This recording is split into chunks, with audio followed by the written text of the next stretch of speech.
Hi ಎಲ್ರಿಗೂ ಹೇಗಿದ್ದೀರಾ? ಎಲ್ಲರೂ ಚೆನ್ನಾಗಿದ್ದೀನಿ ಅಂತ ಅಂದ್ಕೊಂಡಿದ್ದೀನಿ. ನಾನು ನಿಮ್ಮ ರಂಜು ಕೂಡ ಮಾತಾಡ್ತಿರೋದು. ಇವತ್ತು ಸ್ವಲ್ಪ ಕೆಲಸ ಇತ್ತು. ಎಲ್ಲ ಮನೆಯೆಲ್ಲ ಕ್ಲೀನ್, ಹೊಸಲು ಎಲ್ಲ ತೊಳೆದು ರಂಗೋಲಿ ಹಾಕಿ ನಮ್ಮ ಗಿಡದಲ್ಲಿ ಒಂದು ಹೂವು ಬಿಟ್ಟಿತ್ತು. ಅದನ್ನು ನೋಡಿ ತುಂಬ ಖುಷಿ ಆಯಿತು. ಅಲ್ಲಿಂದ ಸ್ನಾನ ಎಲ್ಲ ಆಯಿತು.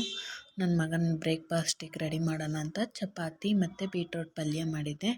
ಅವ್ನ ಲಂಚದು ಎಲ್ಲ ಅವ್ನ ಟಿಫನ್ ಬಾಕ್ಸ್ ಎಲ್ಲ ರೆಡಿ ಮಾಡಿಕೊಂಡೆ.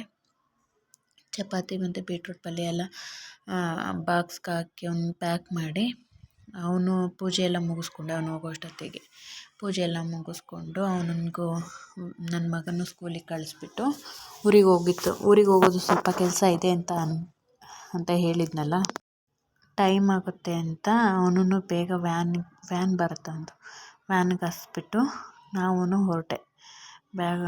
ಟಿಫನ್ ಏನು ಮಾಡಲಿಲ್ಲ, ಬಸ್ಸಲ್ಲೇ ಮಾಡ್ಕೊಳ್ಳೋಣ ಅಂತ ಟಿಫನ್ ತೊಗೊಂಡೆ. ನಮ್ಮ ಯಜಮಾನ್ರು ಬಂದರು ಅಷ್ಟೊತ್ತಿಗೆ ಅವರು ಡ್ಯೂಟಿಯಿಂದ. ಅವರು ನನ್ನ ಡ್ರಾಪ್ ಮಾಡಿದರು. ನಾನು ಬಸ್ಸಲ್ಲೇ ಸ್ವಲ್ಪ ಟಿಫನ್ ಮಾಡಿಕೊಂಡೆ. 11:30 ಆಗೋಗುತ್ತೆ ಅಂತ ಬಸ್ಸಲ್ಲೆಲ್ಲ ಟಿಫನ್ ಮಾಡಿಕೊಂಡೆ. ಅಮ್ಮನ ಮನೆಗೆ ಹೋದೆ. ಅಮ್ಮನ ಮನೇಲಿ ಸ್ವಲ್ಪ ಕೆಲಸ ಇತ್ತು. ಅಮ್ಮ ಇದ್ದರು, ಅಡುಗೆ ಎಲ್ಲ ಮಾಡಿದ್ರು ಅವರು.